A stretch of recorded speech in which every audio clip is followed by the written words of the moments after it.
Crazy week in the astrology. There's been some disinformation out there too. I'm glad Rick Levine made a post about it, but let's talk about it. So we are here, 6 planets in Aquarius this week. Now I know there's been this thing going around saying, oh my gosh, that the last time that we had this much Aquarius was during the Dark Ages, and what happened was it got rid of the plague. No, sorry to say, it was 1962, 7 planets in Aquarius with a south node and an eclipse. And no, there was no plague at that time. And sorry to say, so that's just a lot of BS going around. But that's a lot of the BS astrology going around that's on Instagram. I actually saw his post about that, and it's strange because I don't really see his posts usually. So. Oh, well, I commented on it. Oh, maybe. There we go. See how the algorithm works? Algorithm works. But, you know, this is a week to where I have to remind everybody, we're in the opposite of Leo. And not because I'm the Leo king and I got a bunch of Leo in my chart. I'm just saying we are in the opposite of Leo. So you have to always do that kind of compare and contrast, especially when you have 6 planets. Like, it's like, what the heck? And a new moon. And we're starting a Chinese New Year, the ox. We're going from the rat to the ox. So we're changing up a lot of things this week. And when you come to this change up, it almost feels like, especially in Aquarius, like, where's my future going? Where's my future going? Where's my future going? Where's my future going? Where's my future going? Oh my gosh. And with Saturn starting to square Uranus, that's a big deal. I mean, Saturn in its home sign of Aquarius, Uranus in Taurus. This is definitely a weird moment in our values and understanding where the values are that connect to the future that we want. And there's something that's missing. We can feel numb. We can feel disconnected, because the opposite of Leo is Aquarius, and Leo is where you feel connected. You feel super happy. You feel like the world's shining bright, you know, and in many ways, I'm not to say that Aquarius doesn't feel bright, because it can feel very cool and very electric and very unique. It's just we're in a different energy. We're in an energy we're not used to, we're not at home with.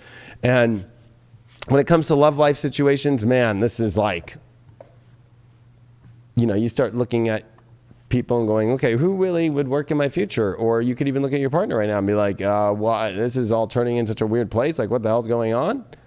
But I think that it's important for people to remember deep in themselves to take that moment in their life and really look at Mercury retrograde. It's the only planet retrograde. It's going to be with Venus, and it's going to square Mars. So don't get into bad arguments this week, because that can be very apparent in love with this new moon energy. And with Saturn squaring Uranus, like, this is shattering people's realities. So if something doesn't turn out your way, and if you're gambling on sureties right now, or for sure energy to happen this week, oh boy, I would take the gamble of the unpredictable, because anything that you feel is for sure doesn't happen. Anything that you think will happen doesn't happen. So you know, it's almost like that's where kind of it feels a little numb in Aquarius, because we almost want to take a neutral position and wait for the universe of how the unexpected is going to show up. And especially with love, with Venus in Aquarius, and with it being Valentine's Day week.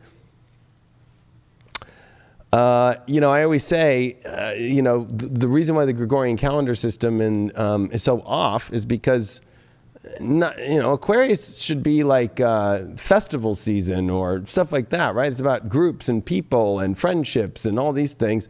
But, you know, love, and why do you think Valentine's Day doesn't feel as romantic as usual, right? Your anniversary might feel more romantic than Valentine's Day.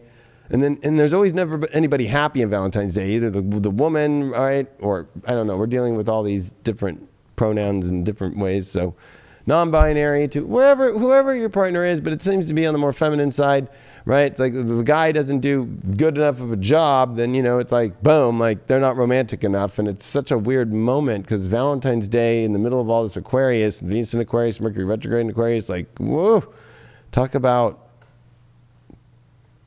you know, the opposite of Leo, the opposite of love. And then also Scorpio is the missing element here. At least there's Mars and Uranus and Taurus. So the Leo Scorpio energy, which is love and sex, are missing, and they're being all opposed or squared. So this is us looking for our passion, our happiness, and our excitement. It's almost like, while looking for the best future that we have. And I would say that with Saturn square Uranus too, it can feel like, why are we not being edgy enough? Why are we not taking enough risk? Both planets deal with risk. And both planets are assessing which risks to take. So there's definitely a big choice, a big risk. And where's that edge? Where's that edge? Do you got that edge, Craig? Are you ready for some cars? But do you got that edge? I'm ready to jump off the edge into, Are you ready? Into the abyss of love. Jump off the edge into the abyss of love with us here at High Vibe TV. You ready to get back in a spaceship? Hop in my spaceship, taking a fooled around ride. with some grays like you did? No, I'm not ready for that. I'm retiring from that in this conscious world. Look at Craig's Maybe in the Zodiac. afternoon. Look at Craig's Zodiac mask thing. Oh yeah. Yeah. Look at that. You got Venus upside down. Yeah. Yeah. Oh, there's Venus right side up. Okay. Oh, the little Uranus upside down. That's exactly the times we're in. The little Scorpio upside down. You have it backwards. That's what I just realized. I know, right? And I can go snow bunny. Oh yeah, no. Earlier he was like, yeah, I was like, hey, and then I was about to say, like, hey, you're wearing the bandana now. Woo! Woo! Let's go hit the slopes. It looks better like that. Well, fucking A, we're going. I wish I had my glasses with me today. It would have been top notch. All in one. Let's hit the slopes, Keep it bro. flowing. Well, hey, we're gonna hit the slopes. Woo! Well, I see what's. Let's see what's happening in our love stories this week with the collective. That the astrology is wild, and 1962 was the last time we saw anything close to this, and it did bring in a very interesting time. Very interesting, of course. It was Kennedy and Kennedy's last full year as president.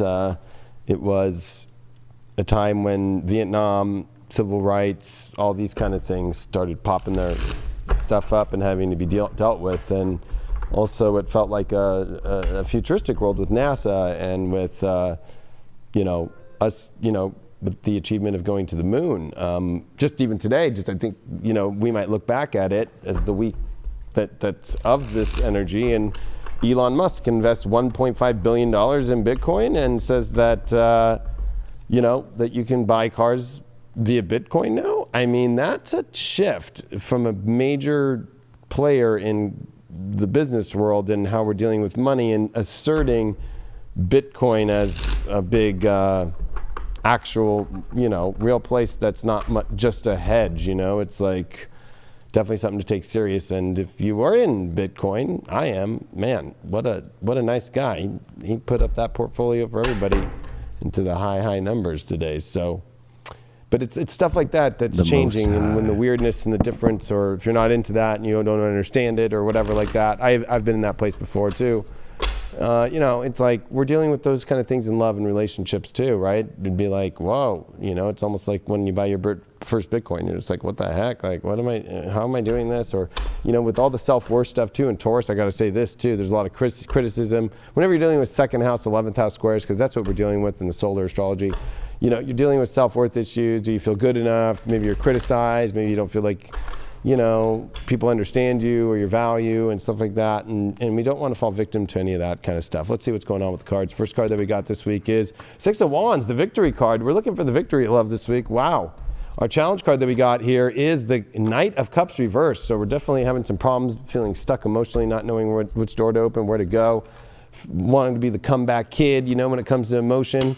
We got the Three of Cups as the overall, which is the party card. There's something to definitely celebrate about. We got the victory card, we got the party card, but we're stuck emotionally. That's a little bit weird. How do we get through that? The Hermit reversed. We got to get out of our little patterns, and we got to not be afraid.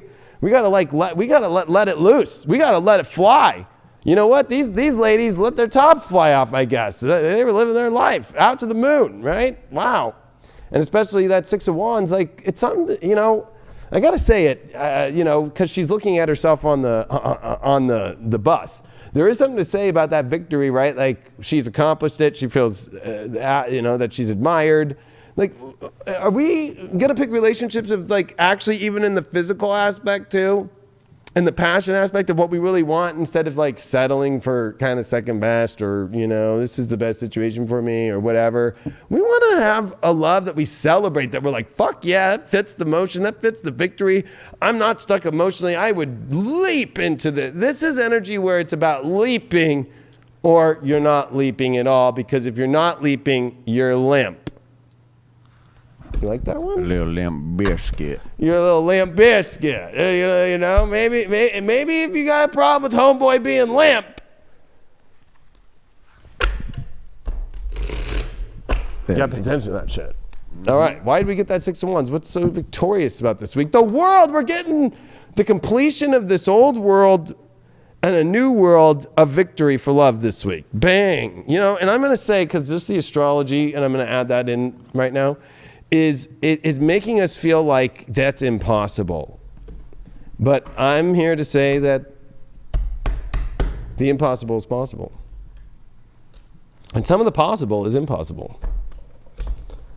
Why are we having the party of our lives? As 3 of Cups came up, it's like there's something extremely intense to celebrate here. The impossibilities are now possible. The moon reversed. I think we are letting our emotions out after they have been emotionally suppressed, and we have felt like we are in a bad emotional numbing / suppression, stuffed emotional brisket in Craig's cooker for years, and finally we get to actually eat the brisket. It's almost like 18-hour pork shoulder this weekend, actually.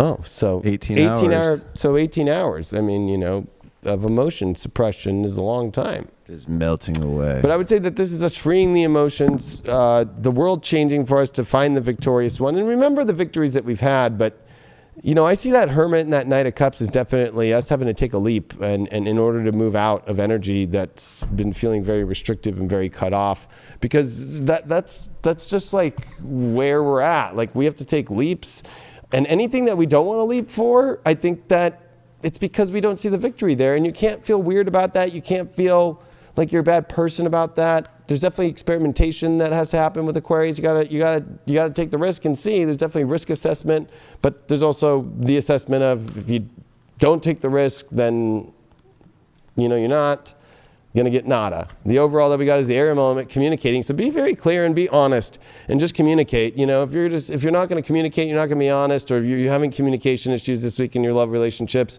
which is always apparent, but this is definitely being like a very triumphing, like, hey, pay attention to this card. Like we're going to need to do that in order to understand. And also it deals with the environment we're in. It deals with the best way for relationships and the kind of world that we want to have, and then it's understood. So clarity is going to be a big part of this week too, to the victory and to understanding to take the leap. We don't want to take a leap and then have the person be like, what are you doing here? Or why did you put so much in? And I never said that, and yada, yada. Well, we pulled our guides. We haven't seen this card in a long time. So our guides are telling us what to say, what to communicate. We need to listen to the communication from spirit, what our intuition's saying. We got to pull out of being the hermit too. We got to pull out of this kind of, I've been saying it's victim energy with all the Chiron energy and the weird stuff going on with Chiron and especially with Saturn. And even with also, if you actually look at Mars is going to make a semi-square to Chiron this week. So there's definitely some ego wounding that we're having to all push through. And maybe it's about the right people and the guides are arriving us at the right energy and the right time and the right vibes, the right relationships that really can help us, get through this stuff to really understand better where we're going overall. And the last overall card that I'm going to pick, what deck am I going to use today for this? You know what? I'm going to fill the shadow. I've been dealing, we need to throw a little shadow in this, see what's the shadow that we are getting through and the collective this week and understanding much better. I just feel like it'll help us out. Triumph of lies. That's the lies we tell to ourselves, the lies from others. And just living our life as a lie. This is definitely about us breaking free of the lie that we keep falling for, which is the patterns of doing the same thing and saying the same scenarios that aren't going anywhere, and finding the true energy of where we want to go. And I see a lot of victory, so I see a lot of excitement, but it's definitely going to be a lot of clearing of, a lot of repressed emotions and the lies that are told within that, and especially us having to leave kind of being a hermit or avoiding situations because we're afraid to emotionally move forward. We got the second house, Mercury, Virgo. So definitely it's about us being very picky this week about what is the best. And so, yeah, the best is what we need to pick. And I think that also deals with the physical and the reality that we want. And we can see that and we can understand that, but we also have to see where our worth is. And also we have to communicate what we want too, and be very specific about what we want. And we'll be getting that clarity and we'll be receiving what we want. Oh yeah, the best is yet to come. Snow Bunny here. And I think it's a snow bunny moment. You know, we got to get out into the slopes. We got to get out into life and start to enjoy ourselves. I think it's time that we take ourselves to actually put energy into enjoying ourselves and just making it happen. So whatever that is, you know, whatever that's going to make you happy in this moment, because that's just going to benefit your relationships. That's just going to benefit your love life. Once you find that happiness and that joy, that passion, I think it's time that we start implementing that into our lives fully. Yeah, because I think that, you know, it's not about FOMO, which, you know, can be like the fear of missing out and all that stuff. It's more about like, even though I think it is FOMO, but it's not FOMO. It's kind of weird. It's like, yeah, there's the fear of missing out, but then there's this whole portion of like, there's no fear. It just is you are missing out. So, like, that you're choosing yourself. And it's not the fear of missing out. It's the fear of continually doubling down on not even showing up because there's nothing to miss out on if you're not showing up to anything. I mean, like, yeah, you know, and it's understandable if there's fears about going out and exploring into the world. So, I mean, find a passion that's been right in front of you this whole time. You know, that maybe you've just been overlooking. Pick something back up where it's at your house. You know, maybe some gardening, maybe just some yoga outside, whatever it is. You don't need to be out in the world. You can do it all by yourself. you can do it all on your own. You can do it all by yourself. Yes, you can. And, you know, I have Be a my little snow fan bunny here with out there in the chat. grass for all